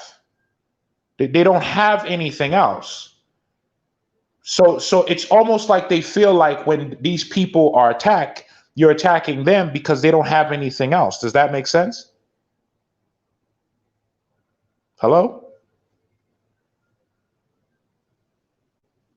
Hold on 1 second. Let me get this camera back. Yeah, but go ahead. Let me just get this camera back. What I'm saying is the reason that they're so apt to defend these leaders, including somebody like Jay-Z, who has in essence betrayed the black community with the deal he made, is because you have to understand, number one, you have two things. One, you have the community being led by women. Now keep this in mind. Women spend their time arguing with each other over light skin, dark skin, weave. I mean, just really stupid things because that's how women think, right? Not that they're bad. It's just they don't think about these types of things. They serve a different purpose on how society is going to function. Let me say this: we can't blame all this on black women, man. I'm not going to do that. I'm not blaming it on black women. I'm saying black women are actually the biggest victims of all of this. They have been put in a position that they're not supposed to be in, and they're dealing with stuff that they're not built for. It's not fair to them. They've gotten screwed over more than anybody else. And to me, I feel like that's not fair to black women. And I feel like black women are probably the biggest victims of what's happening right now. Now, how that happened, there's all types of debates. You have some hardliners who say, well, black women did this by betraying us in the 1960s. You have others who say black men were just allowed it to happen. But either way, they got elevated to a position that they're not supposed to be in. They got given more responsibility that they're really built to handle. And well, we see the results. But when you have a society that's been deprived as much as black people have, especially over the past 400 years, Elijah Cummings and that Lewis guy and Jay-Z and all these people, that's all these people have. Right? You know, you have to understand, for a lot of people, Elijah Cummings, Maxine Waters, these black politicians, that's it. Right? And so they're going to defend that to their last breath because they don't have anything else. Yes, it's pathetic. We could all agree it's pathetic. So I'm not going to debate that with you. But what I'm saying to you is the reason that that's happening is because you have a group of people who's been constantly attacked for 400 years. And now the leadership base of it is women who definitely cannot handle this. And so now they have nothing. Everything that the black men had built up to 1960 just got stolen from them under female leadership. And now you have a group of people with nothing, absolutely nothing, except these feckless leaders. So they're going to defend those leaders because what else do you have? You have nothing else. What I'm saying is I don't believe, but because of the fact that we know that we're capable because we did it before. Remember, to go from 98% illiteracy to 250 universities, several Supreme Court justices, the President of the United States, etc., to go from that to that in less than 100 years, that's 4 generations. That is incredibly impressive. You have to acknowledge that. And so what I'm saying, if we can do that under black male leadership, obviously the solution is black male leadership. Right? I have a question on that. It's just getting the women out of the positions that they're in so they can go back to a position that they're more comfortable with so they can be more happy. Can I ask you a question regarding that? Go ahead. So can you tell me what was the end goal when it was black leadership? Black male leadership? Well, I believe that, it depends on which leader you're talking about. You had 4 different major black leaders. You had Garvey, who wanted to create a Garveyite transition out of Africa, out of America into Africa. He's pretty profound. You had Malcolm X and Martin Luther King, who had the same goal of pretty much being of equality within America and getting their fair share of the American. No, that's definitely not true. That's not true. That's not true. That's not true. But go ahead. Continue. Which thing is not true? So I can make sure. Let me say that. So MLK ended up saying that he regrets integrating our people into a burning house. And Malcolm X, who's part of the nation, integration has long been proven to be a bad idea. Black Americans were not ready for integration at that point in time. Why would you want to integrate with your enemy? That doesn't even make sense to even try to even say that it was a bad thing. Why would you want to sacrifice your own culture to then be a part of a European culture? Which is funny because you mentioned European cultures, right? But you're talking about black women not being capable of leaders, or women in general. But you mentioned Kemet, which is very interesting because their whole ideology is man, woman, and child, or if not most African societies. I don't think it's not one above the other as well. So yes, man, woman, and child, with the concept of every man, that nature, which is where the word nature comes from the concept that that there's one consciousness that created the universe, and the same consciousness that created the universe is the same consciousness that flows within us to perceive it. So therefore, everyone should treat every man as if he's God, every woman as if she is the mother of God, and every child as if she's the child of God. But please keep in mind that a majority of pharaohs were still men. There were some female pharaohs, but the civilization and the bylaws and system was created by men. Let us not delude ourselves. Now, there are some warrior queens that existed that are very famous throughout Nubia, but also remember that they led civilizations that were built and structured and led by men. Women can manage something that's already built, but you cannot ask women to build something. That's not reasonable and unfair to them. That's not what they do. They're great preservers. They bring beauty to society. They create connections and civility to a society. They are the reasons we don't murder and slaughter each other, because they bring civility, but they are not builders of society. Now, I have another question. To do so. I have another question in regard to because apparently our fall is because of black men not being in a household. So say if it was in reverse, because you said that black women can't raise black little boys, right? So can men black women? Is clear. Yes, you did. Yeah, I am. Yes. Now, can it happen in reverse? Well, we have numbers on that. Children who grow up in single father households do just as well as children who grow up in 2-parent households. Children who grow up in single mother household do significantly worse. That's just facts. I mean, this is not an argument, and I want to make this clear. I would like to see the sources for that. Feel free. I've never heard of that before. Google it right now. Whoa. You're saying that children that grow up in 2-parent households do better? That's what you said? No, he says households do better. That's everyone knows that.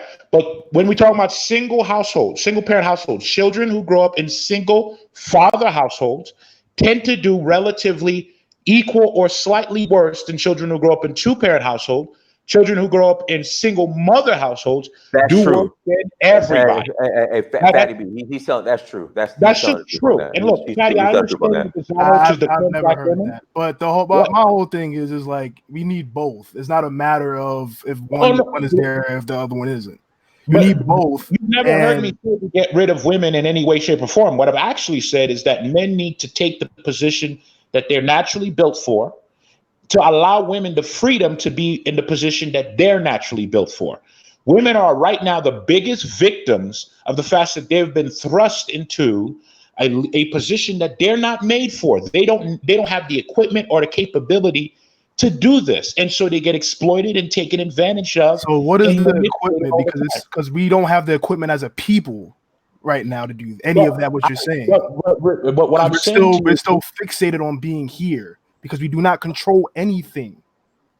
So I've been listening to you, and it's like, yeah, I agree with most of the things you're saying, but it's like ultimately we don't control anything. So yeah, it's like we just keep repeating the same things over and over and over again. Until we decide to leave and create something, and then either I guess want to come back or have the people that already here support. Fatty, here's my issue. We're going to just keep having this conversation. We're going to keep having no.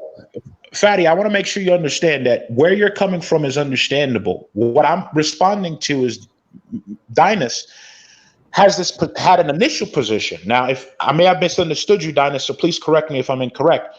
But I believe you had made the position of, look, there's just no hope for Black Americans. Let's get a check, and those who want to go, just go, and just leave them by the wayside. And I'm saying, no, that is a waste of an incredible amount of talent and an incredible group of people, because evidenced by the fact that before Black men were taken out of the household and stopped leading our community, dude, what we did was even more impressive than what the Chinese have done over the past 40 years. I mean, we literally started with being illiterate, with no land, no resources, to over 20 million acres, 250 universities. We were generating an incredible amount of wealth within our communities. And that's but what I'm asking you, like I asked earlier, what is the end goal? Fatty, if I can interject, but imagine if we did all that on the continent. That's my point. Oh, we could agree with that. But what if we had done your initial position of, let's just give up on Black Americans, which I believe, Dynas, that's what I understood you said. Now, I could have misunderstood you, but I think Well, what I'm saying is this idea of building a community behind enemy lines, seeing what's going on, I just think it's a waste of time and energy. That's wrong. That's where I'm at. And to a certain extent, I would understand that, except I believe that to say that and to take that position, to me, and do not cut me off because what I'm going to say is going to sound controversial. Go ahead. Do your thing. It is a little bit imposing upon yourself an inferiority complex. And here's why I'm saying it. Because in my mind, if any other group of people can do something, my people can do it. I refuse to think one group can do something that I can't. And Chinese people, as well as every other group, have large populations within the United States that network and work with their home base back home, which would right. Okay, no, hold on. All right, and see, and that's the piece that you're not mentioning. That's the piece you not mentioned, the home base. A key word, home base. But what I'm saying to you, here's what I'm saying to you. Now, I know there are some people. I believe, Fatty, you were the person who actually spawned me asking the question about, building new statehood. I mean, I'm not gonna get into a long debate about that with you because that's not for that right now. No. Okay, yeah, we're not going to do that. But what I'm saying is I believe that Black people do have a home base. We just don't love our own home base, which is the entire continent of Africa. If you look at the actions that Africa, the continent, has been doing in terms of trying to reach out to Black people in the diaspora, and we're talking about Black Americans, Black Latinos, as well as descendants of African countries, it is very clear that they want us back home. We're very much a wanted commodity. I mean, I've never heard of a state literally giving away like 3,000 hectares of land. If you understand what 3,000 hectares is, let me convert that into acres. That's almost 10,000 acres of land, just giving that away. Then you have another tribe in Ghana giving away 5,000, just giving away land. Come home. So what that means to me is we have a home base. And what I'm saying is, why can't we just simply try to merge the two home bases rather than simply abandoning the Black American community or group or whatever you want to call them, like Dynas had suggested, or just simply having a max exodus where everybody just comes home? I don't think that means we're giving away a potential foothold in the United States. I believe that some blacks should probably come home. That's true. Like, for example, I believe I mentioned this. We have 40,000 black farmers in the United States. A lot of their land have been stolen from them. I think opportunities ought to open up for them in Africa, and those opportunities are very much available. I think that there's a lot of opportunity for African Americans in Africa in the music and entertainment industry. It doesn't make sense that Capitol is signing up all of the artists from South Africa and all of the artists from Nigeria. I agree. Right? I hate that. I agree. Right? We have P. Diddy, we have Jay-Z calling us set out, but we do have these major music moguls. Why is Capitol Records signing all the Afrobeat artists? That doesn't particularly makes a lot of sense to me as a business person. True. But we have those resources. We do have those people, right? And so and then we have great scholars. Like there's a guy named Dr. Runoko Rashidi, or Margaret Clark, or amongst other scholars that we have in the United States. Just a wealth of talent and ability. And I'm saying what the Chinese have done and every other group does is they use their resources, their contacts to, in essence, improve the home base. So to say black people don't have a home base, that's a little bit disingenuous. Not only do we have a home base, we have the biggest, baddest, best home base on the planet with all of the resources and a group of people who really, really, really want us home. We have the best position, period. Not to mention we have 100 million blacks in Brazil alone. We have a huge black population. We have half of the South American continent in terms of population alone. That ain't really true, but continue. Well, Brazil, I believe, is 51% black. Yeah. I don't know about those numbers. That goes by what that individual identifies. That doesn't mean no. But at the same time, okay, just because you have let me break it down. Like in Atlanta, and guys, please, in fact, we have almost 400 people watching. Please hit that like button. Again, if you're not super chatting, the least you can do is hit the like button, and then thank you so much for super chatting. Now, okay, I'm gonna get Atlanta. Predominantly black city, but Atlanta is white, corporate owned, black managed. Now, Brazil, you're right, like it's predominantly black country, but black people have absolutely no control or no power there. So we can't, claim. Well, I mean, I agree with you, but those black people have no control there, which is probably true. I'm gonna defer to you on that. They also consume things. They eat, they wear clothes, they watch television, they spend money. True. And what I'm saying to you is, okay, and I said that at the beginning. If it's about capitalism, go get your money. I'm not saying don't get your money. Not you'll get your money, but what I'm saying to you is, I think about how probably Chinese people would look at this, and I don't believe Chinese people are better than us. In fact, I know they're not, considering histories. See, you keep mentioning them. The biggest difference, and you touched this in a bit. Their interest is with China. They don't care about America. They're only here to get knowledge and money. That's it. Right. And what I'm saying to you is, instead of giving up on America as a whole, or giving up on the black American populace who is clearly ignorant at this time, why don't we go ahead and devise ways to transition them from the current, I hate to use this term, slave-like thinking process that they have now, to more of a Chinese process. I'm not saying black Americans should be in any way committed to black America. As a matter of fact, I would probably align with both of you in the sense that we should really not care too much about America. What we should do is look at ourselves as black Americans as an immigrant group, and we're going to exploit your resources, America. We're going to exploit your advanced military knowledge. We're going to get a lot of our people enrolled into your military so we can learn how to train other soldiers to fight, be a efficient killing force like the United States Army. We're going to get our people into your weapons industries so we can learn how to make weapons ourselves, so we can learn how to make aircraft. We're gonna get our athletes in there, and we're gonna take the millions of dollars that you give us, and then we're gonna bring we're gonna send those resources back home. So if all black Americans left, and let's say they got a state, do you think we have the military proficiency to be able to defend said state from an invasion? The answer is no. We don't have that. We don't know how to manufacture weapons. We don't know how to Because you have to understand the United States of America. So bro, we've been here 400 years. So what you're saying is we got to stay another 100 to figure out the game. I'm saying to you that we ought to look at ourselves as immigrants and play the game. I agree. Hey, see, I agree. I agree with that. I agree with that. I agree. You know, I never heard that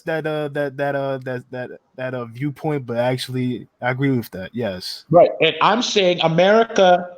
Listen. One of the things I think is the issue with Black Americans in the United States, and that's why I'm saying we shouldn't give up on them, is that they think Black Americans in the United States, and I'm a Black American, so I include myself in this, but I've kind of transitioned out of that. But Black Americans feel like they are owed something by white America, that they have a stake in the United States.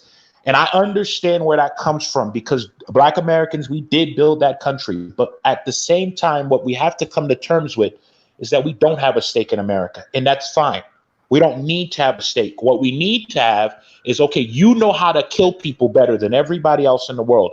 I want to learn how to do that. So I'm going to join your army, and I'm going to grow up the ranks, and I'm going to become a general, and I'm going to learn how your military works, and then I'm going to bring that information back to and build armies in Africa. That's what Chinese people do. I'm going to work for Lockheed Martin. I'm going to work for Robinson. I'm going to learn how to build those jets. I'm going to learn how to build those aircraft, and I'm going to build those in Africa. And then I'm going to learn how to run a sports organization in the NFL, and I'm going to start a sports league in Africa. If we just simply say, look, you know what? We don't need your land. We're missing out on that. We're just, we don't think like that. Yeah, because the way you're speaking, if the majority population thought like us, then that would be so easy to happen. But unfortunately, we are the minority in our community.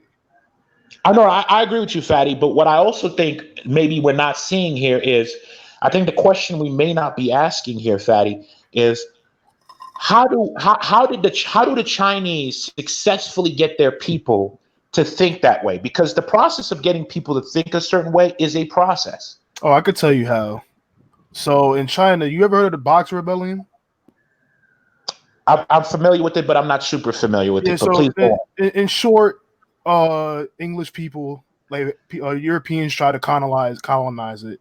Asian people there got fed up and killed all of them until they left. That's literally what happened with that, because they were trying to sell them cocaine and like try to get the people on coke. Even though I believe it grew naturally in China, but they knew what it could do. It was opium, I think, coming from India. I believe that might have been opium. Yeah. They're trying to sell it in China, and China said, "Thank you." Hell no. Yes, yes. Hence why you have, I believe that's what spawned Hong Kong, because they wouldn't allow them to go anywhere further, so they just, you know what, fuck it, we're gonna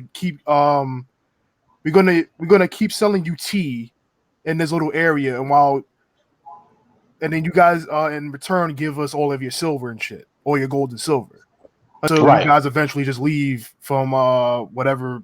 I guess bankruptcy or some shit like that. So that's how China dealt with that problem. It wasn't like they just it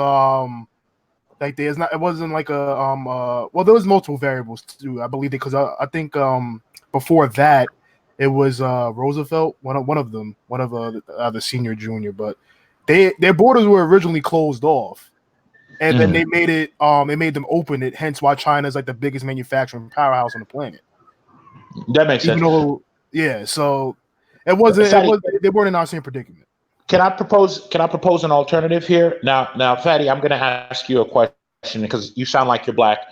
So I'm going to listen, Fatty. I don't know. I don't want to make any assumptions. I don't have my webcam on, so I understand. Don't worry about it. So Fatty, I remember when I was going through grade school, I came to the United States. My family is Haitian.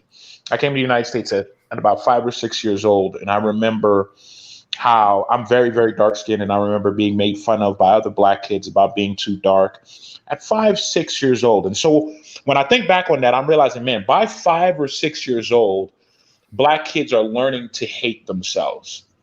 How is that happening? Well, I sit there and I think about it, because I think a lot of black issues stems from, I think, some form of self-hate. I really do believe that. I can't be sure. I agree. I think a lot of hate about that. And so they're learning this by 5 or 6.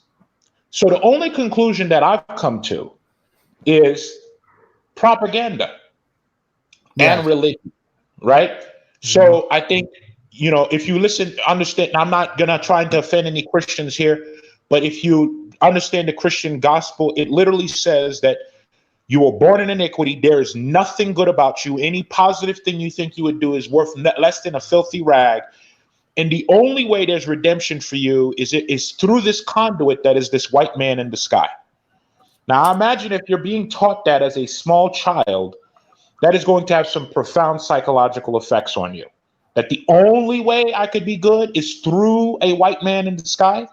So you have that. And then the second thing is probably the education system, but certainly television. So if what I'm saying is if white people are able to propagandize black children to hate themselves by 6, why aren't the people like ourselves, why aren't we trying to, I guess, reverse that course and put out our own propaganda to teach black kids to love themselves by 6? Because I believe that a lot of those issues, that the reason they don't think this way is because they're not taught to think this way. Right? Yeah. They're taught to think that Africa's poor. They're taught to think that they're worthless and that they need white approval. I said this. There was I think a politician, I forgot, or a president that said he will have the poorest white person feeling more superior to the richest black person, but he said the N-word. Well, the way they programmed a lot of us here in America, the poorest black person thinks he's more superior than the richest African. As Holub says, they keeping it real because in their mindset, I guess a homeless black man is the realest dude on the planet. Because they don't work for nobody but themselves. They don't work for black people. I want to propose this thought. Then maybe the solution here, if I'm hearing what you guys are saying is correct here, is that what's happened is for a long, long time, right? There has been propaganda that teaches black people an inferiority complex, right? And then there's no male leadership to try to push forward anyway. So you combine an inferiority complex with a lot of kind of impotent men to a certain extent. You have economically disempowered men, so they can't necessarily lead their families. And then you have that inferiority complex, right? Maybe that's what's causing black people to do a lot of the things that they're doing. And so maybe the solution is our own form of, I guess, a propaganda, right? Because I think the average white person is putting out this propaganda. My guess is it's probably a small group of white people who are putting out this propaganda that causes other groups of people to view themselves as less than, so that they could be allowed to continue to exploit those people. But that should be the case because this is a lot of people are not going to like when I say this. I don't know. Maybe you guys may agree, but I come to terms with this. America is a white country.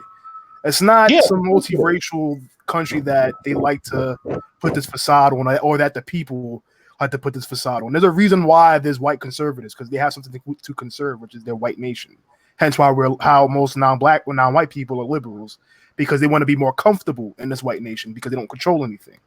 So, like, propaganda alone, that's not the. Fatty, before you I need you to think about what you're about to say, because remember, it is propaganda from what I'm hearing from you guys before that has been causing black people to have the mindset that we do. Yes, but that's one part. They control the country. It's not a matter of just controlling media, which is what you're mentioning now. Well, here's let's run with that. Let's say they do control the country. They do. No one's going to disagree with that. That's 100% true. However, do you understand that the first 48 hours of NBA free agency, $1.5 billion worth of contracts, guaranteed contracts, by the way, were signed? If we actually look at the payroll of just the blacks in the NBA, just them, these people are earning several $billions a year. We're not even talking about endorsements, billions. Then we got the NFL. Then we've got Major League Baseball. Then we've got hip hop. I mean, the African American community, the African Americans account for $1.8 trillion. If the 40 million blacks were one country, they would be the 8th richest country in the world. The African continent, to give you some context, the African continent, the entire continent, with 1.2 billion people, has $2.5 trillion worth of GDP per year. Blacks, which is 40 million and shrinking, has $1.8 trillion. I mean, the money that flows through our hands is substantial. I'd even go deep with those numbers. Where does that money go? Well, that's fairly simple. We just give it right back to white people because of how we think. I can even go a little further with that amount, with that trillion, because a lot of people like to mention the Chinese, right, and all these other Asian countries and European countries making deals with African countries. So with that, right, the 1 trillion, we could probably wipe out that alone, probably like half of the continent's debt to these other countries if we was to all go there in a mass exodus. Absolutely. I don't know if you realize this. China's committed, China, what a lot of people don't realize is that the actual money that China handed out, like money that China took out of its pocket and gave to African nations, is actually only $5 billion. It's actually not that much. China's committed another $60 billion. We as a community, just us, generate $1.8 trillion. Okay? So I don't have time to do percentages, but we have the money to fund development. Africa right now, if I'm not mistaken, and Dinas, you can correct me on this, to be able to finish their full infrastructure throughout the continent, I believe what they need is about $40 billion per year. Is that right, Dinas? That sounds about right. And then what we'll do, which really isn't a lot, because again, Hong Kong, right, as small as that place is, that little speck on the bottom of China makes that within a year by itself. Right. Yeah. So real quick, guys, it's 1 o'clock and I gotta get up early. Oh yeah, I forgot. You're on I'm in Nigeria. I'm in Nigeria. Yeah. So as you can see, so real quick, Lou, let's we'll do this. And you got 2 minutes. What's the end game?